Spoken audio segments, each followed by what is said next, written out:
আর এবার বামাকালী ৫৭ বছরের চিরাচরিত ঐতিহ্য বজায় রেখেই মশাল নিয়ে নদিয়ার শান্তিপুরের রাজপথে বামাকালী মাতা।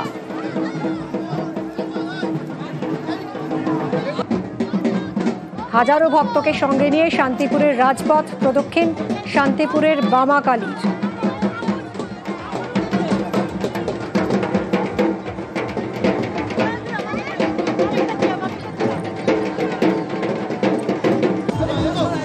কথা বলবো রঞ্জিতের সঙ্গে। রঞ্জিত, আমরা এই যে দেখছি রাজপথ প্রদক্ষিণ করছেন শান্তিপুরের বামাকালী, হাজারো ভক্তরা তারা সঙ্গে রয়েছেন, ঠিক কিভাবে কি নিয়ম রয়েছে এখানকার এই পুজো, কালী পুজো? শুধুমাত্র বামাকালী নয়, এই মুহূর্তে শান্তিপুর যে লক্ষ মানুষের সমাগম, কারণ বামাকালীকে একেবারে যে আকর্ষণ রয়েছে যে প্রতিমা বিকেল বেলায় কিন্তু বেদি থেকে বেরিয়ে গেছে এবং শান্তিপুর শহর ঘুরে বড় বাজার যে রয়েছে পদক্ষেপ করে আসবে। শান্তিপুরে একাধিক প্রতিমা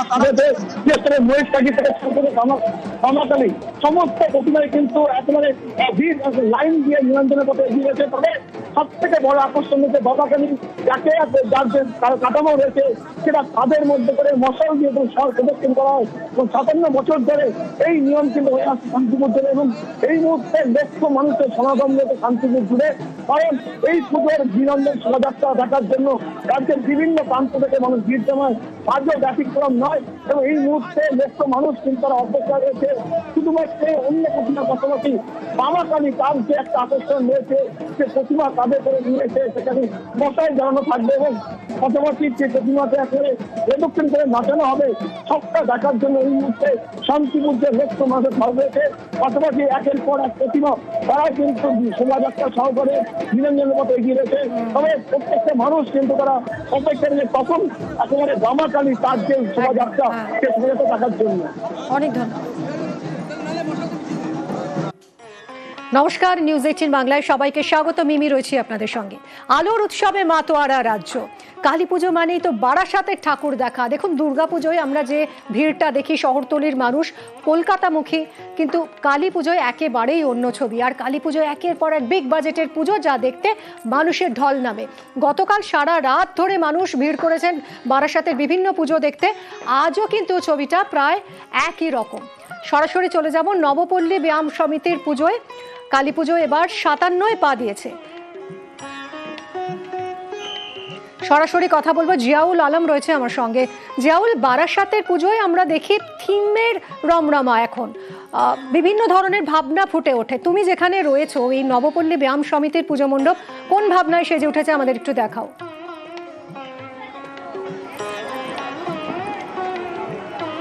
দেখো, অর্ধ আকাশের আর্তনাদ নিয়েই কিন্তু মণ্ডপ সজ্জা ৫৭তম বৎসর এবং বারাসাতের একেবারে এই ব্যায়াম সমিতি। অর্থাৎ তুমি দেখতেই পাচ্ছ, রাত যত গড়াচ্ছে ততই কিন্তু দর্শনার্থীদের সংখ্যা বাড়ছে। তুমি দেখো, যতদূর চোখ যায় শুধু কালো মাথা কালো মাথা কালো মাথা। তার কারণ থিমের লড়াই এবং বারাসাত কালী পুজোর জন্য বিখ্যাত। প্রচুর মানুষ দূর দূরান্ত থেকে আসেন, তারা তাদের মোবাইল বন্দি, মুঠোফোনে মোবাইল বন্দি করছেন। এবং তুমি এই মুহূর্তে আমি রয়েছি বারাসাত ব্যায়াম সমিতি। তুমি দেখতে পাচ্ছ যে কালী প্রতিমা সেটিও কিন্তু প্রায় সুবিশাল, অর্থাৎ প্রায় ২০ ফুটের। ফলে তা দেখতেই কিন্তু মানুষের এখন ভিড়। ফলে ঘড়ির কাঁটায় ৮টা বাজে। তুমি দেখতেই পাচ্ছ প্রচুর মানুষ, শুধুমাত্র যে এই এলাকার মানুষ নয়, প্রচুর মাত্র বাইরের মানুষও কিন্তু আসে। কয়েকজনের সঙ্গে কথা বলছিলাম, প্রায় শিলিগুড়ি, দার্জিলিং থেকেও কিন্তু এই এখানে পুজো দেখতে এসছেন। তার কারণ বছর ভর অপেক্ষা করার পরই এখানে আসে। এবং আরো একজন কথা বলে নেবো। কোথা থেকে এসছেন?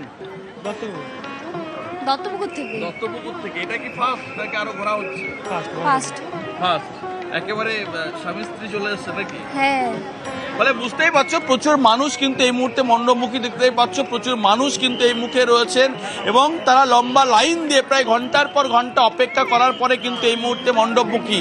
তোমাকে যেমনটি বলছিলাম, কালী পুজো মানে বারাসাত, আলোর উৎসব মানেই বারাসাত। আর এই আলোর উৎসব কালী পুজো দেখার জন্যই রাজ্যের বিভিন্ন প্রান্তের মানুষ আসেন। আপনি কোথা থেকে এসছেন? নিউ ব্যারাকপুর থেকে এসছেন। হ্যাঁ, পরিবার নিয়ে চলে এসছেন। এটা কি ফার্স্ট? হ্যাঁ, না আগে দেখেছি। আগে দেখেছেন মেকআপ করে এসেছেন, সব তো ঘেমে নষ্ট না হয়ে গেছে। মেকআপ করেইনি। করেননি? তারপরে রাত ভর খাওয়া দাওয়া, বন্ধুদের সঙ্গে আড্ডা নাকি? না এই দেখে বাড়ি চলে যাব। বাড়ি চলে যাবেন? হ্যাঁ। পায়ে হেঁটেই তো যেতে হচ্ছে হ্যাঁ সম্ভবত হ্যাঁ নাকি? হ্যাঁ হ্যাঁ সব হেঁটে, গাড়ি করে যেরকম পাচ্ছি, অনেক গাড়ি ঘোড়া তো অনেক কম। আপনি কোথা থেকে এসেছেন? নিউ নিউ ব্যারাকপুর থেকে সব একসঙ্গে এসেছেন? হ্যাঁ ফলে খাওয়া দাওয়া হইলো থাকবেই, হ্যাঁ। সঙ্গে পুজো দেখা নাকি? হ্যাঁ ফলে কলকাতাকে টেক্কা দিতে, অর্থাৎ কলকাতা যেমন দুর্গাপুজোর জন্য বিখ্যাত, তুমি বলছিলে কালী পুজোয় কিন্তু বারাসাতে কিন্তু বিখ্যাত। একদমই তাই, এবং একদমই তাই একাধিক জিয়াউল, কিন্তু এবং ঠিক সেই মতোই মানুষ বেরিয়ে পড়েছেন। রাত যত বাড়ছে ভিড়ও বাড়ছে, একেবারে জমজমাট এই মুহূর্তে বারাসাত। বারাসাত থেকে সোজা এবার আপনাদের নিয়ে এসেছি বর্ধমানের জাগরণী সংঘের পুজো। এবার 56তম বছরে পা দিয়েছে এখানকার পুজো। এবার তাদের থিম দ্বিমুখী বুদ্ধ।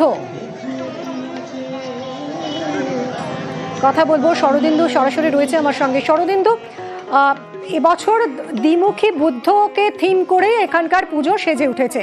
মানুষের কিরকম সাড়া পেয়েছেন এরা, এবং আজ এখন রাত 9টা বাজে, কিরকম ভিড়? মাফ করবেন, 8টা বাজে।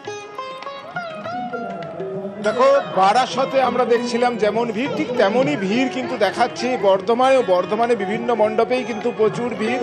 এবং তুমি দেখতেই পাচ্ছ সকলেই দীর্ঘ লাইনে অপেক্ষার পর তারা এসছেন, সেলফি তুলছেন এবং তারা ঠাকুর দেখছেন। একটু কথা বলি, এই যে কতক্ষণ দাঁড়াতে হয়েছিল বা কিরকম লাগছে তারপরে এসে? না, লাইন ছিল কিন্তু বেশিক্ষণ দাঁড়াতে হয়নি, কিন্তু ভীষণ ভালো লাগছে ঢুকতে পেরে, এত সুন্দর ঠাকুর। আমি এসেছি দমদম থেকে। দমদম থেকে এসছেন।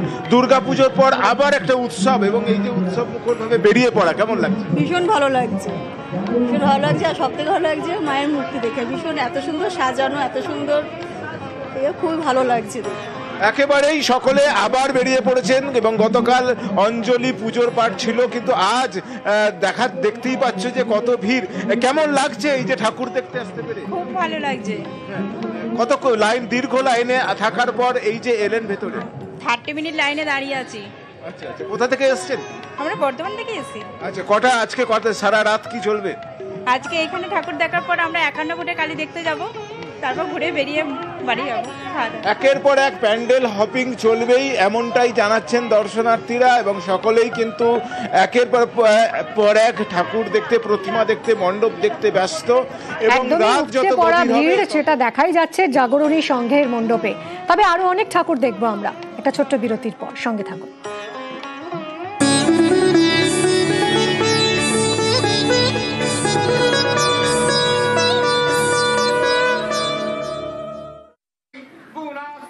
পান্ডুয়ায় কালী পূজা জমজমাট, বিভিন্ন মণ্ডপ পরিদর্শনে হুগলির তৃণমূল সাংসদ রচনা বন্দ্যোপাধ্যায়।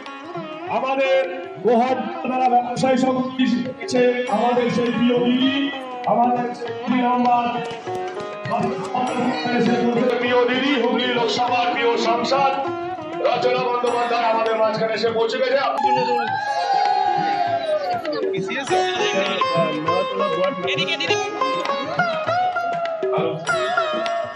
মায়ের খড়গ তো একজনের হাতেই রয়েছেন, যিনি আমাদের মাননীয় মুখ্যমন্ত্রী। তার হাতেই খড়গ মানায়, আর কারোর হাতে তো খড়গ মানায় না। তো সেরকম ধরনের কথার পরিপ্রেক্ষিতে যদি কোনো কুমন্তব্য আসে, তখন তো মহিলারা পেছনে তারা করবেন।